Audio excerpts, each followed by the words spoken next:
हरे कृष्णा। तो आज हम लोग गोवर्धन लीला के ऊपर चर्चा करेंगे। तो गोवर्धन लीला जो है ये बहुत ही महत्वपूर्ण लीला है। एंड भगवान के कई लीलाओं में ये लीला बहुत पॉपुलर है। तो आज हम लोग गोवर्धन लीला या गोवर्धन गिरिराज भी जिनको बताया जाता है उनका प्राकट्य के बारे में सुनेंगे।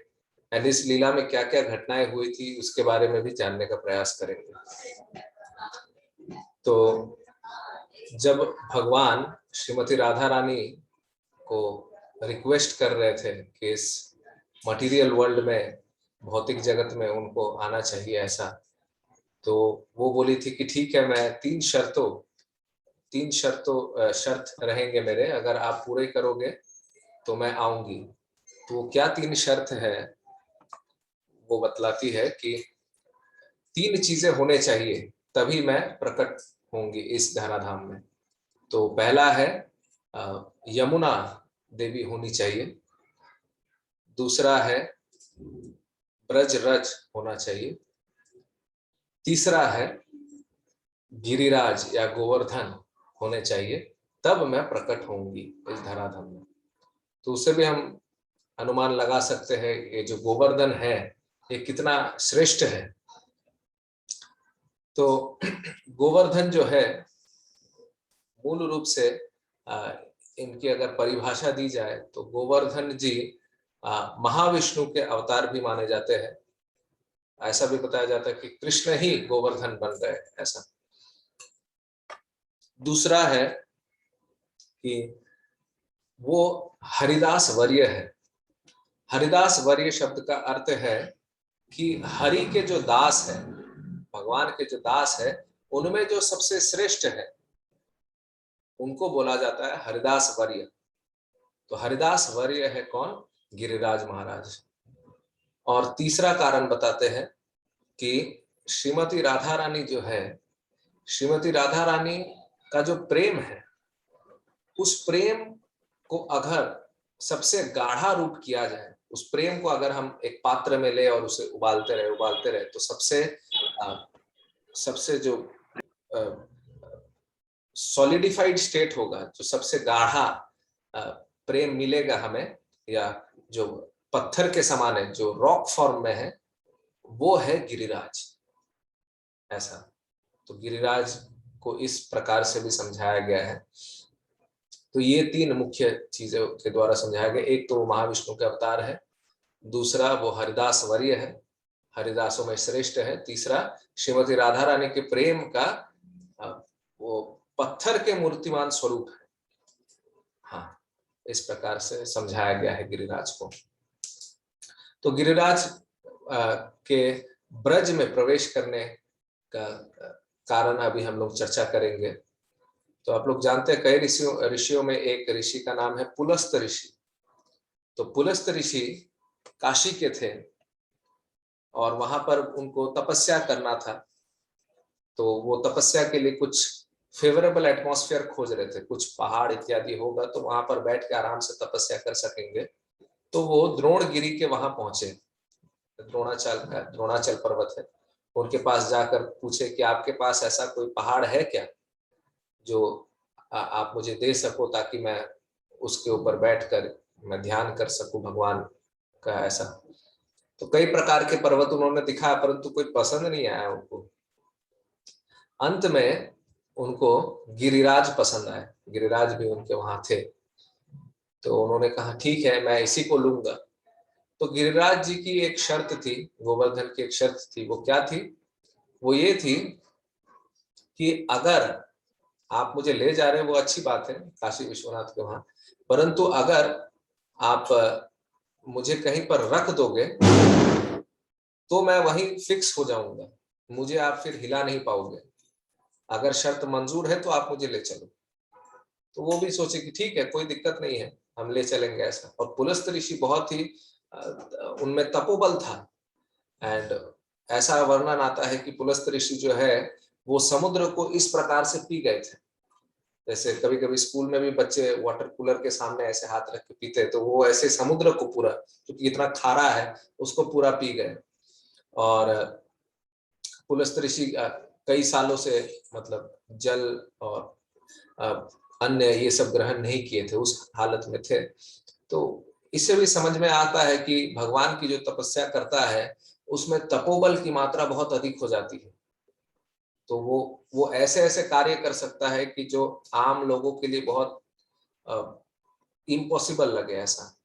तो वो बहुत शक्तिशाली भी थे, इसीलिए उन्होंने गिरिराज को भी उठा लिया ऐसा। तो वो उठाकर जा रहे थे काशी के तरफ। तो जाते समय जब ब्रजमंडल क्षेत्र पड़ रहा था, तो वहां पर उनको लघु शंका लग गई, अर्थात उनको यूरिन पास करना था। तो अब ऐसा बोल सकते हैं कि उनको अचानक लगा कैसे, क्योंकि एक साल से तो वो जल नहीं पिए थे, खाना नहीं खाए थे, तो फिर भी कैसे ऐसा हो सकता है। तो ये भगवान की योग माया शक्ति है। तो इस प्रकार से जब ऐसा हुआ, तो उस समय जब हुआ तो वो तो अपना आपा खो बैठे थे। उनको लग रहा था कि कैसे वो यूरिन पास करे, अपने आप को कंफर्टेबल जोन में डाले। तो जब वैसा हुआ तो वो भूल चुके थे कि उसके पीछे भी एक शर्त थी कि अगर जहां पे भी रख लेंगे तो वहां गिरिराज रह जाएंगे। तो वो गिरिराज को वहां पर रख के वो यूरिन पास करने जाते हैं। तो फिर वापस जब आते हैं तो उठाते, तो फिर गिरिराज उठते ही नहीं। बहुत प्रयास करते हैं तो कुछ होता ही नहीं है। तो अंत में फिर परेशान होके पूछते कि क्या हुआ, आप क्यों नहीं उठ रहे हो। तो गिरिराज से फिर उनको बताते हैं कि तुम याद करो, मैंने एक शर्त रखी थी कि आप जहां पर भी मुझे रखोगे मैं वहीं फिक्स हो जाऊंगा, आप मुझे हिला नहीं पाओगे। तो फिर पुलस्त ऋषि जब सुने तो वो बहुत क्रोधित हो गए, क्योंकि ऋषि मुनि लोग हैं तो बहुत जल्दी उनको क्रोध भी आ जाता है और फिर श्राप भी दे देते हैं। तो इस प्रकार से जब वो क्रोधावेश में आ गए तो वो श्राप दे दिए गिरिराज को। क्या श्राप दिए? उन्होंने कहा कि तुम प्रतिदिन तिल के समान धंसते जाओगे, छोटे होते जाओगे, ऐसा श्राप दे दिया। तो इसमें भी बताया जाता है कि गिरिराज जो है वो श्राप भी ग्रहण कर लिए, परंतु ब्रज भूमि छोड़ के जाना उनको भाया नहीं। अगर वो चाहते तो वो बोल सकते थे गिरिराज की ठीक है आप श्राप वापस ले लो, मगर आप मुझे काशी ले चलो। परंतु उनको ब्रजभूमि से इतना प्रेम है कि वो श्राप भी एक्सेप्ट कर लेंगे, ब्रजभूमि छोड़ के मगर नहीं जाएंगे। इसीलिए ब्रज के जितने भी रसिक भक्त हैं वो भी ऐसा मंतव्य रखते, क्योंकि गिरिराज की ऐसी इच्छा थी कि वो खुद ब्रज नहीं छोड़ के जाना चाहते थे, भले वो श्राप भी एक्सेप्ट कर ले। दैट मीन्स हमें गिरिराज जी का दर्शन एक्चुअली जहां पर वो स्थित है ब्रज में वहां पर ही लेना चाहिए, और गिरिराज को ब्रज मंडल के बाहर नहीं लाना चाहिए, ऐसा रसिक भक्तों का मत है, क्योंकि गिरिराज स्वयं वो नहीं चाहते थे।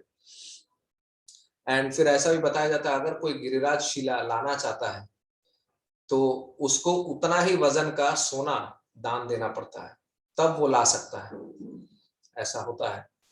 परंतु फिर भी कभी कभी हम लोग देखते हैं कुछ कुछ भक्त वैसे लाते हैं इधर उधर। बट ऐसे अगर रसिक भक्तों के हिसाब से अगर मत के अनुसार जाया जाए तो गिरिराज की वो इच्छा थी कि वो ब्रजमंडल के बाहर ना जाए, तो इसीलिए वो वहीं पे विराजमान हो गए हमेशा के लिए ऐसा।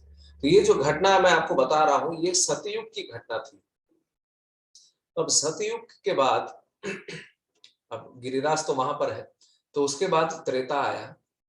तो त्रेता युग के समय आप लोग जानते हैं भगवान श्री रामचंद्र लंका जाने के लिए पुल बना रहे थे वानरों की सहायता से। तो पुल में कई सारे पत्थर लगे, बड़े बड़े चट्टान लगे। तो उस समय कुछ ऐसा परिस्थिति हो गया था कि पत्थर कम पड़ रहे थे। तो हनुमान जी फिर और भी बढ़िया पत्थर की खोज में, ताकि अच्छा पुल बने, तो वो और भी अलग अलग जगह खोज रहे थे, खोजबीन कर रहे थे। तो खोजते खोजते खोजते खोजते वो ब्रजमंडल क्षेत्र में आते हैं हनुमान जी, और वो देखते हैं गोवर्धन को वहां।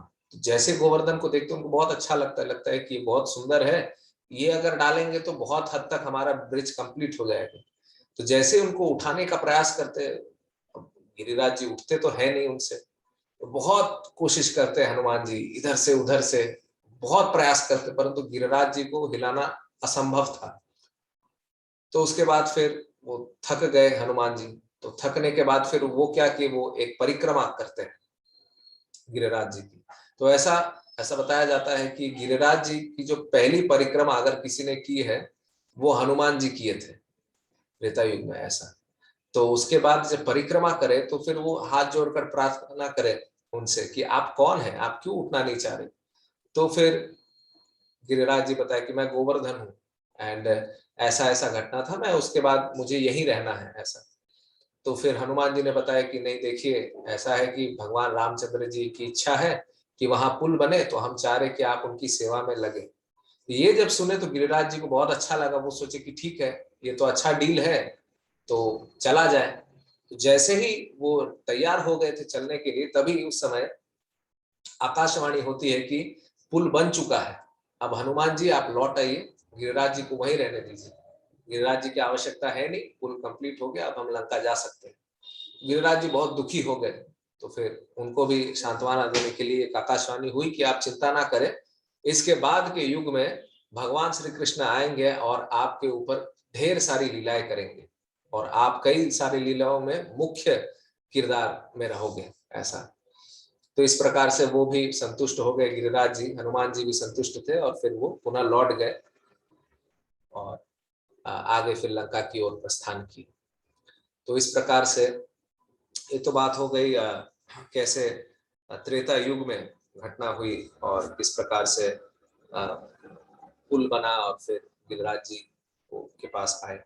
तो उसके बाद फिर जब गोवर्धन लीला हुई, तो वैसे आप लोग जानिए गोवर्धन शब्द का अर्थ क्या है। गोवर्धन शब्द का दो शब्द है इसमें। गो वर्धन अर्थात जो गौओं का वर्धन करे, या जो हमारे गो का दूसरा अर्थ है इंद्रिय, जो हमारे इंद्रियों को हायर टेस्ट प्रोवाइड करे, अर्थात वर्धन करे, वो वास्तव में है गोवर्धन। तो इस प्रकार से भी समझाते हैं गोवर्धन को। तो इसके बाद एक अहंकार भंजन लीला हुई। इंद्र को अहंकार हो गया था अपने पद का, तो उनको उनको सबक सिखाने के लिए भगवान ने ये लीला करी। तो वहां पर आप लोग जानते हैं ब्रजवासी पहले इंद्र पूजा करते थे। ये जो गोवर्धन पूजा हो रहा था इस दिन गोवर्धन पूजा नहीं होकर इंद्र पूजा से जाना जाता था ये दिन, और इंद्र की पूजा होती थी। क्यों? क्योंकि सभी ब्रजवासियों को लगता था कि इंद्र के कृपा पात्र से हमें वर्षा प्राप्त होती है, जिनके फल स्वरूप अन्न उगता है और फिर हमारा पेट भरता है और हमारा पोषण होता है। तो वो कृतज्ञ थे इंद्रदेव के ऊपर। तो सभी ब्रजवासी इंद्रदेव की पूजा करते थे और ढेर सारा चरावा करते थे। तो इस प्रकार से जब हो रहा था ये सारा अरेंजमेंट, तो कृष्ण वहां पे गए और कृष्ण ने सबसे बोला कि आप किसकी पूजा कर रहे हो। तो सबने बताया कि इंद्र की पूजा कर रहे हैं। तो कृष्ण बोले कि इंद्र की पूजा करने की क्या आवश्यकता है। फिर कृष्ण तर्क देने लगे कि आपको इंद्र की क्यों पूजा नहीं करनी चाहिए। जैसा सब बता रहे थे कि इंद्र की पूजा क्यों करें, क्योंकि वर्षा होगी। तो भगवान ने फिर उत्तर में बतलाया कि आप इंद्र की पूजा कर रहे, यज्ञ कर रहे हैं, समुद्र में इतना पानी कहां से आया। समुद्र तो यज्ञ करता है नहीं, समुद्र यज्ञ करता है नहीं, फिर भी उसके पास इतना पानी है। तो आप लोग इतना चिंता में क्यों है, आप लोग को यज्ञ करने की आवश्यकता है, क्या आवश्यकता है। तो ये सब जो है ये तो स्वाभाविक रूप से आता है जाता है। अगर वास्तव में इंद्र ही हमें जल प्रदान कर रहे हैं, तो उस हिसाब से हमारे फसल हमेशा अच्छे ही उगने चाहिए। तो कभी कभी खराब क्यों उगते हैं, कभी कभी फसल बर्बाद क्यों होते हैं, मतलब सही समय से पानी नहीं मिला, तो उस समय इंद्र का यज्ञ काम क्यों नहीं करता है।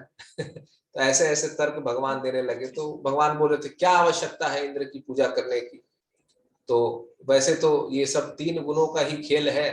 हर व्यक्ति का जो स्वभाव है सत्वगुण रजोगुण तमोगुण, उसके अनुसार वो कार्य करता है, उस कार्य के अनुसार उसको फल मिलता है, उसके अनुसार उसका जीवन निर्वाह हो रहा है। तो इसमें इंद्र का तो कोई रोल है ही नहीं। तो अगर आप मेरी माने तो आपको तो गोवर्धन की पूजा करनी चाहिए, क्योंकि गोवर्धन जो है वो वास्तव में हमारी सुरक्षा कर रहा है। वो हमारे गायों के लिए इतना सुंदर चारा दे रहा है, इतने सुंदर उसमें रत्न मोती इत्यादि प्राप्त हो रहे हैं, जितने भी जो कॉस्टली जो ऑर्नामेंट्स है, ये सब भी जो मटेरियल है वो हमें प्राप्त हो रहे हैं। माइन है इतना सुंदर गोवर्धन में, तो इसलिए हमें गोवर्धन की ही पूजा करनी चाहिए, हमें इंद्र की पूजा नहीं करनी चाहिए। अब देखिए, ये जब लीला हो रही थी, भगवान, ऐसे तो भगवान आदि पुरुष है, उनका कोई एज नहीं है, परंतु उस समय भगवान की आयु 7 वर्ष की थी। अब 7 वर्ष का बालक की बात कौन सुनता है, परंतु जितने भी ब्रजवासी थे वो तुरंत मान गए कृष्ण की बात। इसीलिए भी बताया जाता है क्योंकि ब्रजवासी तुरंत मान गए, इसलिए वो ब्रजवासी है, इसलिए वो कृष्ण के भक्त है, क्योंकि वो कृष्ण से तर्क नहीं करते हैं। कृष्ण जो बोला मतलब उनका फाइनल स्टेटमेंट है वो। कृष्ण जो बोला हमें मान लेना है, चाहे कृष्ण 2 साल के हो या 100 साल के हो, कृष्ण ने जो कहा हम उसको एज इट इज फॉलो करेंगे, इसलिए वो ब्रजवासी है। तो कृष्ण बता रहे थे कि इंद्र की पूजा करना कोई आवश्यकता है नहीं, अर्थात कोई देवी देवता की पूजा करना भी आवश्यक है नहीं। तो ये जो डेमीगॉड वर्शिप बंद करना, वो वास्तव में भगवान ही बंद कराए थे। तो कहने का तात्पर्य ये है कि भगवान बतलाना चाह रहे थे कि आप अल्टीमेटली जब तक आप मुझे सेटिस्फाई नहीं करोगे तब तक कुछ होने नहीं वाला है। तो इसीलिए भगवान ने फिर कहा कि जो भी आप लोगों ने बनवाया है वो सब गोवर्धन को दिया जाए, ऐसा। तो सब मान गए। तो फिर उस समय एक अन्नकूट महोत्सव हुआ था। तब गोवर्धन किस रूप में है? गोवर्धन पहाड़ के रूप में है। तो पहाड़ को आप छोटे क्वांटिटी में खाना तो दोगे नहीं, तो इसीलिए उनको जो अन्न लग रहा था वो भी पहाड़ के शेप में था। जो दाल थे वो कटोरी में नहीं दिए जा रहे थे, दाल का तालाब बना था, घी का तालाब था, दही का तालाब था, दूध का तालाब था, क्योंकि गोवर्धन है ही इतने बड़े, तो एक कटोरी से तो कुछ होने नहीं वाला है। तो सारे गांववासी सब कुछ अपने अपने क्षमता के अनुसार लाने लगे और भगवान को, गोवर्धन को भोग लगाने लगे। तो जब गोवर्धन को भोग लगाया जा रहा था तो उस समय सभी वहां पे प्रत्यक्ष रूप से देख रहे थे और अपने में चर्चा कर रहे थे कि देखो देखो, गोवर्धन के आंखें हैं। उनको दिख रहा था कि गोवर्धन के आंख है और वो कृष्ण की तरह इधर उधर ताक रहे हैं। और गोवर्धन का कुछ समय के बाद जब देख रहे थे तो लग रहा था गोवर्धन का मुंह भी है और वो मंद मंद मुस्कुरा रहे हैं। और फिर कुछ समय के बाद दिखा, देखो देखो गोवर्धन की तो भुजाएं भी है। ये सब उनको प्रत्यक्ष रूप से दिख रहा था ब्रजवासियों को। और उन भुजाओं से गोवर्धन उनके सामने ही जो भी चढ़ावा था उसको लेके खा रहे थे। कृष्ण जो थे, कृष्ण वहां पे विस्तार होके गोवर्धन के ऊपर विराजमान हो गए और सभी ब्रजवासियों ने जो भोग लगाया था उसको वो स्वीकार किए गोवर्धन के रूप में। और फिर उस समय जब गोवर्धन पूजा हो रही थी तो वो बस हमारे घर में जैसे हम लोग घंटी बजा के भगवान को भोग लगाते थे वैसा नहीं हुआ था। उस समय वास्तव में गोवर्धन की भुजाएं निकल के वो पकड़ पकड़ के मुंह में डाल रहे थे खाना, जो भी था, चाहे वो दाल हो, घी हो, पुलाव हो, कुछ भी हो, वो गोवर्धन हमारे जैसे पा रहे थे ऐसा। और सब देख रहे थे ब्रजवासी उस समय, ऐसा ऐसा उस समय का दृश्य था। तो ये बहुत सुंदर लीला हो रही थी इस प्रकार से। तो सभी प्रसन्न थे कि हाँ, ये अच्छा हुआ, अब से हम गोवर्धन पूजा ही करेंगे, अब इंद्र पूजा बंद। तो इंद्र बीच में अब सोच रहे थे कि क्या हुआ, आज के दिन तो हमारा स्टॉक भरता है साल का, कुछ आया नहीं। तो बाकी इंद्र के नीचे जो भी है वो बोलने लगे कि देखिए ऐसा है, वहां कोई कृष्ण नाम का है, वो ऐसा ऐसा कर रहा है, गोवर्धन की पूजा शुरू करवा दिया, आपकी पूजा बंद करवा दिया। तो इंद्र बहुत क्रोधित हो गए। और इंद्र इतने क्रोधित हो गए, वो ऐसा उनके मन में ऐसा विचार आ रहा था कि मैं एक काम करूंगा, मेरी पूजा इन्होंने बंद करी, मैं इन सारे ब्रजवासियों को मार डालूंगा और अंत में मैं नंद बाबा के पास जाऊंगा। क्योंकि क्या होता है, अगर किसी को तड़पाना है ना, तो उसके प्रिय वस्तुओं को छीन लेने से वो और ज्यादा तड़पेगा। आप उसको डायरेक्टली मारोगे तो उतना तड़पेगा नहीं, परंतु उसके सामने अगर प्रिय वस्तु को छीना जाए उसको और तड़प लगेगा। तो इंद्र भी वैसे तड़पाना चाहते थे, तो वो बोल रहे थे कि जितने ब्रजवासी हो सबको मैं खत्म करूंगा, उसके बाद मैं नंद बाबा के पास जाऊंगा, ऐसा। इस प्रकार से उनके मन में क्रोध आ गया था। तो ऐसा जब हो रहा था तो ऐसा बताया जाता है कि इंद्र के मन में ऐसा क्यों हुआ। वो इसीलिए हुआ क्योंकि इतने समय से थोड़ा बंद इतने समय से इंद्र को लाभ पूजा प्रतिष्ठा मिल रहा था, है ना। सब इंद्र की वाहवाही करते थे कि वाह इंद्रदेव जी आप इतने अच्छे हैं, आपको इतना चढ़ावा लगना ही चाहिए। अब अचानक से क्या हुआ, सब कुछ बंद हो गया। कभी कभी ऐसे मंदिरों में भी होता है, एवरीडे सोचिए कोई प्रभु जी आए और बोले हरे कृष्णा प्रभु जी, हरे कृष्णा प्रभु जी, अचानक एक दिन साइड से गुजर के चले गए, हरे कृष्णा ही नहीं बोला। तो उस समय जो सीनियर डिवोटी वो सोचे अरे ऐसे कैसे बोल दिया, इतना दिन से हरे कृष्णा बोलता था, मेरा चमचागिरी करता था, आज चला गया वो ऐसा। तो ये अहंकार है ऐसा। तो कभी कभी देखिएगा जब कोई व्यक्ति जोर जोर से घूमता है, हाँ? जब कभी भी कोई गोल गोल घूमता है तो जब अचानक वो रुकता है ना, तो उसको लगता है कि उसका दुनिया भी आसपास में जो है वो भी घूम रहा है। आप सबको लगा है ऐसा? कभी अगर जोर जोर से आप घूमोगे, अचानक रुकोगे तो लगेगा दुनिया भी घूम रहा है आपके साथ।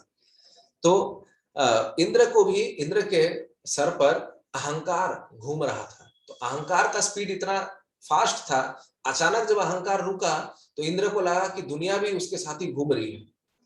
तो अब कुछ मेरे अनुसार नहीं हो रहा है, अब अनुसार नहीं हो रहा है तो इसीलिए मुझे कुछ करना चाहिए, प्रतिशोध लेना चाहिए ऐसा। तो फिर इंद्र अपने जितने भी जूनियर थे सबको बुला लिए, जो भी वज्र के देवता है, वर्षा के देवता है इत्यादि, सबको बुला लिया। तो संवर्तक वहां पे उपस्थित थे, तो संवर्तक से पूछताछ कर रहे थे। संवर्तक कौन है मैं बता दूं, संवर्तक वर्षा के देवता है, परंतु संवर्तक वर्षा सामान्य वर्षा नहीं होती है। जब प्रलय का समय आता है उस समय संवर्तक वर्षा होती है। तो उनको इंद्रदेव ने पूछा कि क्या हुआ, क्या हो रहा है ऐसा, तो वो बोले कि कृष्ण ऐसा किए। तो इंद्र सोचे कि ठीक है, कृष्ण कौन है, इतना छोटा सा तो बालक है, अब उसकी खैर नहीं ऐसा। तो संवर्तक भयभीत हो गया, संवर्तक बोला क्या हो गया, पागल हो गया है क्या ऐसा इंद्र, क्यों ऐसा किया। क्योंकि संवर्तक को कुछ अनुमान था कि कृष्ण वास्तव में कैसे है। असल में ऐसा हुआ था कि आप लोग जानते हैं भगवान कई सारे असुरों का वध किए हैं। उनमें से एक असुर जिनका वध किए थे उनका नाम था त्रिनाव्रत। अब त्रिनाव्रत जो थे वो भवंडर थे, अंग्रेजी में इसको वर्ल्ड विंड बोलते हैं, जो वायु के हिसाब से घूमता है ऐसा। तो कृष्ण जब छोटे थे तो उनको पकड़ के वो आसमान में उड़ गए थे उनका वध करने के लिए। तो वो सिर्फ वायु को लेके ही घूमे नहीं थे, ऐसा बताया जाता है कि वो पांचों एलिमेंट को लेके घूमे थे, earth water fire air ether, जो पंच महाभूत है, वो पंच महाभूतों को लेके कृष्ण को लेके ऊपर में गए थे और उनका वध करने के लिए जा रहे थे। तो उस समय ऊपर जब गए थे तब संवर्तक ये दृश्य देख रहा था कि क्या क्या हो रहा है कृष्ण के साथ, और वो देखा किस प्रकार से वो त्रिनावत का व्रत वध किए थे कृष्ण। तो संवर्तक को अनुमान था कि कृष्ण कोई साधारण बालक है नहीं, वो इतने बड़े असुर का भी वध कर दिया। तो बहुत समझाया इंद्र को, परंतु वो इंद्र माने नहीं। तो अब माने नहीं तो क्या हुआ, बोले कि बस अब खत्म कर देना है इन सबको। तो उस समय क्या हुआ, वो संवर्तक वर्षा करने लग गए। और संवर्तक वर्षा जो है हमारे यहाँ रेगुलर वर्षा जैसा नहीं है, उसका एक वर्षा जो है वो वृक्ष के थड़ के समान होता है, उसका एक बूंद, उसका बूंद नहीं होता है, उसका वाटरफॉल होता है। वो थड़ के समान गिरता है उसका एक एक बूंद, वैसा संवर्तक वर्षा होता है। एंड जैसा हमने बताया वो तभी होता है जब प्रलय का समय होता है। तो इस प्रकार से जब गिर रहा था तो ऐसा हो गया था कि मतलब सूर्य तो छुप गया था बादल के पीछे, एंड सिर्फ व्रज भूमि ही नहीं डूबा था बल्कि पूरा का पूरा जो पृथ्वी है वो डूब गया था ऐसा, क्योंकि संवर्तक प्रलय के समय होता है। एंड ऐसा प्रतीत हो रहा था कि वापस वरादेव को अवतार लेना पड़ेगा और फिर पृथ्वी को उद्धार करना पड़ेगा, ऐसा घमासान वर्षा हो रहा था वहां। तो जितने भी ब्रजवासी बहुत चिंतित हो गए कि क्या हो गया, कुछ तो करना पड़ेगा ऐसा। अब जब कृष्ण देखे कि मेरे जो आश्रित है उनको चिंता हो रही है तो मुझे कुछ करना चाहिए, तो कृष्ण फिर क्या किए, कृष्ण बोले कि ठीक है आप लोग चिंता मत करिए, हमने गोवर्धन पूजा किया यही हमें बचाएगा ऐसा। तो कृष्ण फिर क्या किए, तुरंत कृष्ण गोवर्धन की तरफ दौड़ने लगे। और ऐसा बताया जाता है कि जब कृष्ण दौड़ रहे थे गोवर्धन की तरफ, तब एक भी बूंद कृष्ण को छू नहीं रहा था या छू नहीं पा रहा था। ऐसा कृष्ण इतना लाइटनिंग फास्ट दौड़ रहे थे। तो फिर जब जा रहे थे कृष्ण, तो वहां पे छोटे छोटे गो बालक थे। तो वो पूछ रहे थे कि अरे कृष्ण क्या हुआ, तुम क्या जा रहे, कहाँ जा रहे हो? तो बोले कि मैं गोवर्धन को उठाऊंगा और तुम सब उसके नीचे आ जाना। तो वो गोबालक सोचा कि अरे ऐसा थोड़ी होता है कृष्ण, तुम तो साधारण बालक हो, इतने छोटे से उम्र के हो, तुम इतना कुछ कैसे कर पाओगे? तो फिर कृष्ण वहां पे थोड़ा अपना शक्ति का प्रदर्शन करते हैं। कृष्ण क्या करते हैं, वहां पे एक मोटा सा वृक्ष था, तो कृष्ण उस वृक्ष को पकड़ के मोड़ देते हैं उसको मोड़ के टेढ़ा कर देते हैं। तो जैसे उसके सामने करते हैं तो वो बालक थोड़ा घबरा जाता है, बोलता हाँ शायद हो सकता है कर ले, ठीक है जाओ, ऑल द बेस्ट ऐसा तो फिर अभी कोई प्रश्न पूछ सकता है कि भगवान ऐसा क्यों किए, वो भी तो ब्रजमंडल का ही एक वृक्ष था, भगवान क्यों उसको टेढ़ा बाका कर दिए? तो देखिए भगवान कभी कुछ गलत नहीं करते। वास्तव में भगवान अपने आने वाले लीलाओं के लिए कुछ कुछ अरेंजमेंट कर रहे थे। वो जो वृक्ष को उन्होंने टेढ़ा किया, उसमें फिर आगे चल के वो झूलेंगे, झूलन यात्रा होगी उस वृक्ष में। तो इसलिए वो पहले से उस लीला के माध्यम से थोड़ा डेमो दिखा दी कि हाँ ये ट्रेलर है, आगे चल के इसमें पूरा मूवी आपको दिखेगा जहाँ पे झूलन यात्रा उत्सव मनाया जाएगा। तो इस प्रकार से वो वृक्ष टेढ़ा किए और फिर आगे बढ़ते चले। तो जब कृष्ण आगे बढ़ते चले तो गोवर्धन तो ऐसा है फ्लैट। अब आप लोग सोचिए कि गोवर्धन के बीचों बीच से भगवान उठाएंगे कैसे? तो भगवान क्या किए, सबसे पहले तो गोवर्धन के नीचे से अंदर में घुस गए। और कैसे घुसे, जैसे कि आप लोग देखे होंगे मेट्रो रेल जो होता है वो अचानक से चलते चलते घुस जाता है तो वैसे ही कृष्ण भी चलते चलते घुसने लगे अंदर में। तो कृष्ण जब घुस रहे थे तो ऐसा नहीं है कि उनको खुरपी लेके खोदना पड़ रहा था और गड्ढा बनाना नहीं पड़ रहा था, वो जैसे जैसे चल रहे थे गड्ढा अपने आप बन रहा था ऐसा। तो चलते चलते चलते चलते जब गोवर्धन के बीचों बीच वो आ जाते हैं भगवान, तो उस समय फिर भगवान गिरिराज को धारण कर लेते हैं ऐसा। तो जब भगवान गिरिराज को धारण करते हैं तो उस समय से भगवान का एक नामकरण हो जाता है। देखिए भगवान जो भी लीलाएं करते हैं उसके बाद उनका एक नाम हो जाता है। जैसे मधु को जब मारे वो, तो उनका नाम पड़ गया मधुसूदन। उसी प्रकार से जब भगवान गिरिराज को उठाए, उनका नाम उस दिन से पड़ गया गिरिधारी, क्योंकि वो गिरिराज को धारण कर लिए। भगवान गिरिराज को कैसे धारण किए? भगवान अपने फिर षड ऐश्वर्य में जो शक्ति का प्रदर्शन है उसको दिखाए। भगवान क्या किए, हम लोग जानते हैं जैसे हमारा बायां हाथ जो है नॉर्मली थोड़ा वीक होता है, तो बाएं हाथ में जो सबसे वीक वाला उंगली है वो कौन सा है? छोटा उंगली। तो छोटे उंगली में एक्चुअली भगवान उंगली में भी धारण नहीं किए थे, भगवान छोटे उंगली के नख में धारण किए थे, नेल में धारण किए थे भगवान गोवर्धन को। अब सोच सकते हो कितना भगवान प्रदर्शन किए शक्ति का। वो छोटा उंगली भी नहीं था, उसके नख में एक एक ब्रज का एक लोकगीत है, उसमें वो उस लोकगीत में भी बताया जाता है कि भगवान ने नख के चोटी पर गिरिराज को धारण किया ऐसा, ना कि सिर्फ उंगली पर। ऐसा कई समय हम लोग देखते हैं, बच्चे भी एक्टिंग करते राइट हैंड उठा देते हैं और पता नहीं कुछ दूसरे ही उंगली दिखा देते हैं कभी कभी।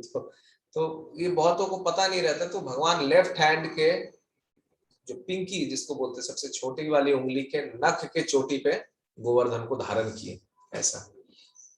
तो अब जैसे आप लोग घर में अगर रहते हैं, अगर आप थोड़ा बहुत माली का कार्य करोगे, तो जैसे छत में या बैल्कनी में आपका अगर टब है पेड़ का, तो थोड़ा बहुत इधर उधर करने से क्या क्या निकलता आप लोग भी जानते हैं। कुछ केचुए निकल जाते हैं, कनखजूरे निकल जाते हैं। तो ऐसा नहीं है कि भगवान जब गिरिराज को धारण किया ऐसा हुआ क्या कि थोड़े कनखजूरे निकल गए, नीचे से सांप निकल गया, चूहे दौड़ के निकल गए या केचुआ निकल गया, ऐसा नहीं था। भगवान जब उठाए वो नीचे भी पूरा फ्रेश था। ऐसा बताया जाता कि उसके नीचे इतना सुंदर था कि पूरा ब्रज में इतना सुंदर एरिया नहीं था जितना गिरिराज के नीचे था, इतना साफ सुथरा। ऐसा नहीं कि केचुआ कनखजूरा यहाँ वहां से कूद कूद के निकल रहा है, ऐसा नहीं था, पूरा साफ सुथरा। तो भगवान जब धारण किए तो गिरिराज जो थे वो बहुत प्रसन्न हो गए कि भगवान मुझे अब धारण कर लिए हैं, भगवान मुझे छुए हैं, ठीक है। तो इस प्रकार से जब भगवान गिरिराज को धारण किए तो गिरिराज फिर भगवान को, क्योंकि भगवान से वो सेवा ले रहा है, तो गिरिराज फिर वास्तव में उस समय भगवान को भेंट स्वरूप एक सेवा प्रदान किए। वो क्या किए? भगवान को, क्योंकि भगवान धारण किए हैं, उन्हें इतना कृतज्ञता दिखाए, तो गिरिराज की तरफ से भगवान के लिए एक भेंट था। उस समय गिरिराज क्या किए? एक छोटा सा पत्थर, एक बेस वाला पत्थर भगवान को ऑफर किया और उनको रिक्वेस्ट की कि कृपया करके आप इसके ऊपर विराजिए, जो कि वास्तव में आसन था, क्योंकि गिरिराज पत्थर है, पहाड़ है, तो उनके लिए आसन कैसा होगा? पहाड़ का ही होगा। तो एक छोटा सा पहाड़, इसलिए आप चित्र में भी देख सकते हैं कि भगवान ऐसे, ऐसा नहीं कि मिट्टी के ऊपर खड़े हैं, उसके नीचे भी एक बेस है। तो वो जो बेस है वो गिरिराज जी गिफ्ट किए थे भगवान को, और वो रिक्वेस्ट किए थे कि आप इसी के ऊपर विराजिए एंड फिर मुझे उठाइए। तो इस प्रकार से भगवान फिर जितने ब्रजवासी सबको अपने अंदर बुला लेते हैं गिरिराज के अंदर, तो सभी अंदर में आ जाते हैं। ऐसा तो सबको अंदर में आ जाते, बहुत खुश रहते हैं सब कि ऐसा हुआ। आहा, कितना मनोरम एटमॉस्फेयर है, क्योंकि सब भगवान के निकट है। तो ये लीला से भगवान, देखिए भगवान एक लीला से कई सारे लीलाएं पूर्ति करते हैं। एक तो भगवान यहाँ पे इंद्र का अहंकार का दमन कर रहे हैं, ठीक है। अब दूसरा कारण क्या बताया जा रहा है? दूसरा कारण बताया जाता है कि जब भगवान गोपियों के साथ लीलाएं करते थे तो वो रात्रि में होती थी, जो रास लीला होती थी, और जो भगवान गौचारण लीला करते थे गोप सखाओं के साथ, वो दोपहर के समय होती थी। अब जो गोप सखाए और गोपियां हैं, उनको उनके ऑपोजिट टाइम में बहुत विरह महसूस होता था। गोपियों को दोपहर के समय भगवान से बहुत विरह महसूस होता था, क्योंकि वो विच्छेद हो गए हैं भगवान से।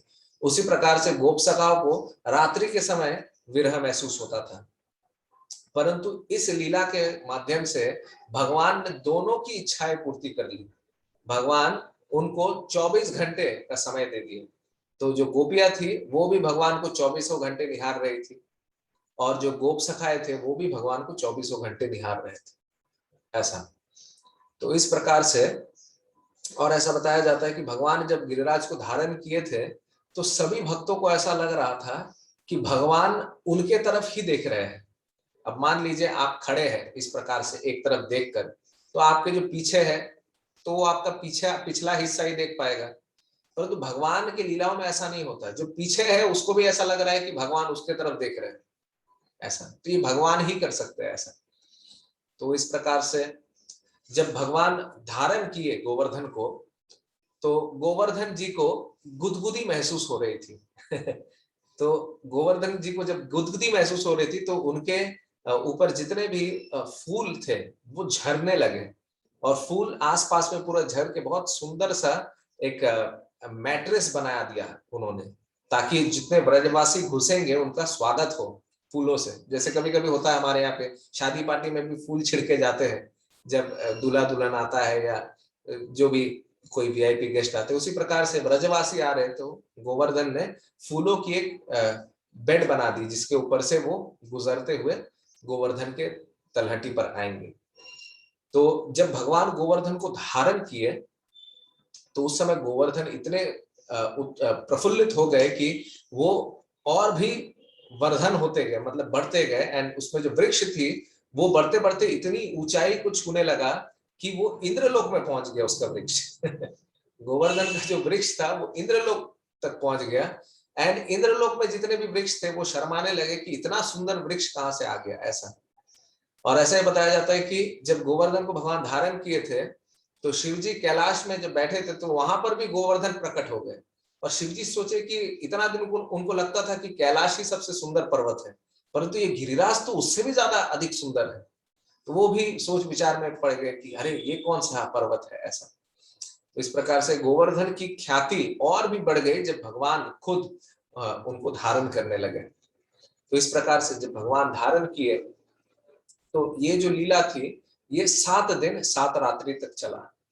ऐसा, तो 7 दिन 7 रात्रि तक जितने भी गोप सखाए गोपियां सब भगवान को बहुत सुंदर तरीके से उनके साथ थे, एंड मन भर कर उनका दर्शन कर रहे थे। तो इतने दिनों तक क्योंकि भगवान थे वहां पे, तो यशोदा माँ फिर चिंतित हो रही थी कि अरे मेरा जो लाला है वो इतने दिनों तक है, बेचारा भूखा होगा। तो ये जो लीला जब समाप्त हुई, तो क्योंकि भगवान को यशोदा माँ 8 बार भोग लगाती थी, तो ये लीला 7 दिन 7 रात्रियों तक चला। इसीलिए माता यशोदा ने क्या करा, वो 7 दिन का जो कोटा है वो एक बार में उन्होंने दे दिया। तो एक दिन में 8 भोग लगते थे, तो 7 को अगर हम 8 से मल्टीप्लाई करेंगे तो हो जाता है 56। तो तब से भगवान को 56 भोग लगने का जो ये रूल है वो तब से लागू हो गया। क्योंकि भगवान गोवर्धन जब धारण किए थे वो पा नहीं रहे थे, आखिरी दिन में थोड़ा सा उनको दिया था माँ यशोदा ने। उसके बाद फिर जब भगवान वापस रख दिए तो फिर उनको 56 भोग दिया गया। तो इस प्रकार से जब भगवान धारण किए थे तो उस समय क्या हुआ था, तरह तरह से प्रयास किए जा रहे थे, ऊपर में तूफान चल रहा था गोवर्धन के। और ऐसा बताया जाता है कि गोवर्धन का एक तिनका भी नहीं हिला था। वृक्ष, पत्ते, फल टूट जाना तो बहुत दूर की बात थी, एक घास का तिनका तक नहीं हिला था। तो आप सोच सकते हैं कितना निंदनीय अवस्था से भगवान ने इंद्र का अहंकार को तोड़ा होगा। इंद्र स्वर्ग के राजा है और इतने शक्तिशाली होने के अनुसार उनको कितना कुछ कर देना चाहिए, परंतु एक घास का तिनका तक नहीं हिला पाए थे। ऐसा बताया जाता है कि जितने भी पशु पक्षी थे वो गोवर्धन के ऊपर चढ़ के इंद्र को मुंह चिढ़ा रहे थे, देखो तुम हमारा कुछ कर ही नहीं सकते हो। ऐसा। तो इस प्रकार से भगवान वैसे पहले भी इस प्रकार से उनका अहंकार भंजन किए थे। कई समय देवताओं का बहुत अहंकार हो जाता है कभी कभी। तो भगवान एक बार एक छोटे गरीब ब्राह्मण के रूप में उनके पास जाकर उनसे रिक्वेस्ट करने लगे, आप थोड़ा हमारा हेल्प करिए। तो इंद्र बोले कि क्या हुआ बताओ। तो बोले कि असल में मेरे पास कुछ घास के तिनके हैं, आप कृपया करके उसे जला दीजिए ताकि मैं चूल्हा जला पाऊं अपने घर का। तो वो सोचे कि अरे इसमें कौन सी बड़ी बात है, तो अग्निदेव को बुला लिए, जाओ अग्निदेव थोड़ा अग्नि दे दो, ऐसा जल जाएगा। तो अग्निदेव पूरा अग्नि दे दिया, जल ही नहीं रहा है घास का तिनका। तो सारे जितने भी देवी देवता है सब बिजली का प्रहार कर रहे, जो मन में आ रहा सब कर दे रहे, वो घास का तिनका जलने से रहा, वो जल ही नहीं रहा है। बाद में थक हार के सभी फिर वो जो ब्राह्मण छोटे बालक थे वो सोचे कि ठीक है छोड़िए, आप लोग से होने नहीं वाला, मैं चलता हूँ। तो फिर इंद्रदेव और बाकी जितने देवी देवता थे वो बोलने लगे, यार आप जा रहे ठीक है, तो बता के तो जाइए आप है कौन। बोले मैं भगवान हूँ, ऐसा मैं कृष्ण हूँ। तो आप लोग को बहुत अहंकार हो गया था, इसलिए मैं दिखा रहा था कि आप लोग का वास्तव स्तर क्या है, ऐसा। तो इसीलिए चाहे जो हम लोग शिक्षाष्टकम पढ़ते उसने भी बताया था, त्रिनादपि सुनीचे। तो तृण का बहुत महत्व दिया गया है। तो इसी प्रकार से देख सकते हैं कि एक तृण भी गोवर्धन के ऊपर नहीं हिला था। तो ऐसा था। एंड जैसा हम बता रहे थे कि गोवर्धन के ऊपर प्रहार पे प्रहार होए जा रहे थे, बड़ा घमासान तूफान चल रहा था, परंतु गोवर्धन के नीचे भी एक तूफान चल रहा था। ये पहली बार हुआ ऐसा कि पर्वत के ऊपर भी तूफान, पर्वत के नीचे भी तूफान। परंतु नीचे का तूफान कैसा है, अब ऊपर में देखिए संवर्तक वर्षा कर रहा था, वज्रपात हो रहे थे, काफी घने घने मेघ थे। अब नीचे भी ये सारी चीजें हो रहे थे। कैसे? नीचे में भी मेघ था। वो कौन सा मेघ था? वो मेघ था घनश्याम। घनश्याम भगवान मेघ के रूप में दिख रहे थे। और वर्षा कैसे हो रही थी?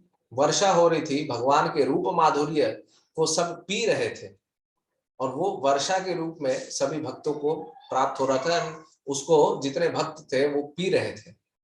और वज्रपात कैसे? तो जितनी गोपियां थी उनकी अंग कांति जो थी वो वज्र के समान थी, बिजली के समान थी।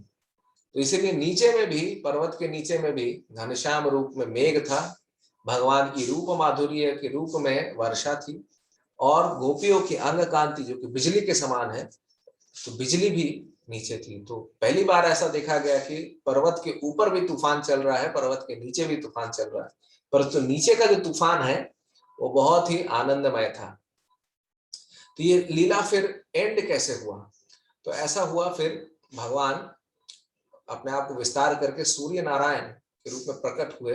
एंड जो वर्षा हो रही थी सर्वप्रथम तो भगवान ने अपना सुदर्शन चक्र गोवर्धन के ऊपर रख दिया। और सुदर्शन चक्र क्या कर रहा था, वो काट काट के जो थड़ जैसा जल गिर रहा था उसको काट के छोटे छोटे पीसेस करके बहुत दूर दूर फेंका जा रहा था। अब पहाड़ तो भगवान ने उठा दिया, अब आप जैसे चित्र में देख सक रहे पहाड़ उठा हुआ है, परंतु साइड में कुछ बैरिकेडिंग तो होना चाहिए। तो भगवान ने क्या करा, अनंत शेष को वो बुलाए और अनंत शेष के रूप में वो कॉयल बना दिए, एक बॉर्डर जैसा बना दिया गोवर्धन के आसपास, ताकि साइड से भी जल ना घुस पाए। तो ऊपर से सुदर्शन प्रोटेक्शन दे रहा था, साइड से अनंत शेष दे रहे थे। और क्या हो रहा था, जो सूर्य नारायण है वो ऊपर से जो जल गिर रहा था, वर्षा हो रही थी, वो ऊपर में भाष्प हो जा रहा था, इवेपोरेट हो जा रहा था। एंड नीचे में भी जो जल था वो बहुत एकदम दिव्य उष्णा के साथ वो भी जल को इवेपोरेट कर दे रहे थे। तो इस प्रकार से जितना जल था वो खत्म हो जाता है। एंड उसके बाद फिर ये जो गोवर्धन लीला है वो फिर भगवान कंप्लीट करते हैं इस प्रकार से। और इंद्र को जो अहंकार हो गया था वो भी समाप्त होता है ऐसा। तो जब ये लीला हो जाती है तो कुछ समय के बाद इंद्र को तो कुछ समय के बाद इंद्र जो है, इंद्र फिर सोचे कि ठीक है, भगवान ने अहंकार तो दमन किया मेरा, परंतु मुझे भगवान को क्षमा याचना भी मांगनी चाहिए। तो वो सोच रहे थे कि क्या किया जाए ऐसा। तो वो जानते हैं कि भगवान का एक प्रणाम मंत्र है, नमो ब्रह्मण्य देवाय गो ब्रह्मण्यताय च जगत हिताय श्री कृष्णाय गोविंदाय नमो नमः। अर्थात भगवान को ब्राह्मण और गौए बहुत प्रिय है। तो वो इंद्र जो है वो समझ रहे थे कि ठीक है, अगर मैं किसी गौ माता को ले जाऊं तो शायद कृष्ण बहुत जल्दी मुझे माफ कर देंगे ऐसा। तो फिर इंद्र क्या किए, वो सुरभि गाय को अपने साथ लेके गए एंड साथ में ऐरावत को भी लेके गए। तो कभी कभी जब हम लोग मंदिर में भी जाते हैं तो अभिषेक के समय तो माताएं जो है वो अलग अलग जूसेस ले जाती है, चाहे जल लेके जाती है, दूध लेके जाती है। तो इंद्र भी अभिषेक का पूरा जुगाड़ लेके जा रहे थे। ऐरावत के सूंड में भर भर के जल थी एंड सुरभि गाय के पास दूध थी।